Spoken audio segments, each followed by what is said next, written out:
കൊല്ലം ചെയ്യുന്ന ദിവസമാണ്. അതായത് ഈ ഒരൊറ്റ ദിവസമായിട്ട് നമ്മൾ ഇക്കൊല്ലം ജീവിക്കുന്നത്. അടുത്ത കൊല്ലം തരാൻ പറയും നമ്മൾ ന്യൂ ഇയർ എന്ന് പറയും. അപ്പം ഞാൻ എല്ലാ കൊല്ലം എൻ്റെ നാട്ടിലുണ്ടായാലും മോളെ ഈ കൊല്ലം ആശാൻ പൊട്ടിട്ടാ പോകാൻ പറ്റില്ലല്ലോ. അപ്പൊ ഇവിടെ നമ്മൾ സൂപ്പർ ആക്കണം, അടിപൊളിയാക്കണം, ഞെട്ടിക്കണം. ആ ബോർഡെല്ലാം എഴുതിയിട്ട് നമ്മൾ പാട്ടെല്ലാം പാടി ഡാൻസ് എല്ലാം കളിച്ച് ചോറാക്കണം. അപ്പൊ ഇതിന്റെ പ്രശ്നം വെച്ചാൽ നിങ്ങൾ സ്പെല്ലിങ് പറയണം. എന്താ വെച്ചാൽ ഞാൻ ഒരിക്കൽ ആശംസാന്ന് എഴുതിയതിന് ശേഷം ആവശ്യം എന്നല്ല എഴുതി കൊടുത്തതാണ്. അപ്പൊ അതിനുശേഷം ഞാൻ അക്ഷരത്തിന്റെ പ്രശ്നം എഴുത്ത് ഞാൻ സൂപ്പർ ചെയ്തു. പറഞ്ഞേ അല്ല ഇവന് അച്ചുവിടെ പോയി. അതെയാ വേം വരുവാ. സാരല്ല ഓൻ വരുമ്പോ നമുക്ക് സൂപ്പർ ആക്കാം. പറഞ്ഞോ പറഞ്ഞോ.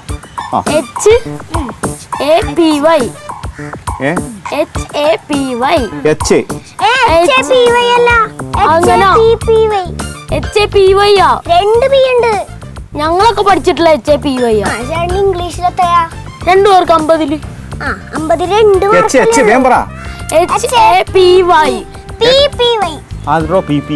50 ന്റെ ആവശ്യം ഞമ്മക്ക് പറയുന്ന തങ്കമണി താങ്കാമണി അതിന്റെ അടി 2 താത്താമണി എഴുതോ ഇത് 2 ആവശ്യമില്ല. വേണ്ട വെറുതെ എഴുതാനും പണിയാണ്. ഞങ്ങളൊക്കെ പഠിച്ചിട്ടില്ല നീ പഠിച്ച കാര്യം ഇപ്പം പറഞ്ഞു 2 മാർക്കല്ലേ പഠിക്കാതെ പോയിട്ടാ. പറ മോളെ.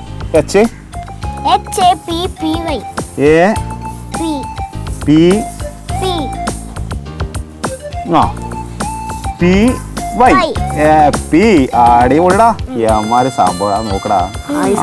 ഹാപ്പി നോക്കണേ. ഞാൻ എഴുതി നോക്കണം, കറക്റ്റ് തന്നെ നോക്കണം. പിന്നെ നാളെ അത് ബുദ്ധിമുട്ടിക്കൂടാ. എന്താ പറയാ ഇത് രാത്രി നമ്മ കുഴപ്പാക്കിയിട്ട് അടിപൊളിയാക്കും. ഇത് തെറ്റിനെ മാത്രം ആശാൻ പണം എന്നെ ചീത്ത പറയും, ആവശ്യമില്ലാണ്ടും പറയും.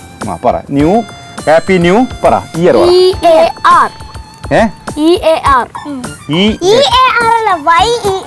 ഒരു വൈക്കല്ലേ വന്നിനി. പിന്നെ ആദ്യ വൈ എന്തിനു പറയുന്നത്? വൈ വേണം, ഇംഗ്ലീഷ് വൈ. ഒരു തീരുമാനം എടുത്ത 2 തീരുമാനം എടുത്ത് പറ.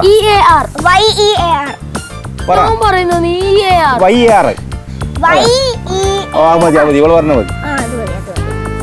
വൈ ഇ എ ആറല്ലേ ആറല്ലേ സൂപ്പർ കണ്ടാ. എന്ത് കറക്റ്റടാ നോക്ക്. ഇനി ഒരു സ്റ്റൈലാക്കണം, ആവണം, പരിപാടി നടക്കണം. ഇന്ന് നമ്മ തകർക്കണം. പാട്ടുണ്ട്, എന്റെ പ്രത്യേക ഡാൻസ് ഉണ്ട്.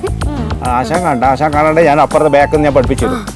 ബ്രേക്ക് ഡാൻസ്, കാസർഗോഡൻ ബ്രേക്ക് ഡാൻസ്. ആ അടിപൊളി സംഭവമാണ്. അത് ഞാൻ തകർക്കും. എങ്ങനെയുണ്ട്? എന്താ കയ്യടിക്ക്.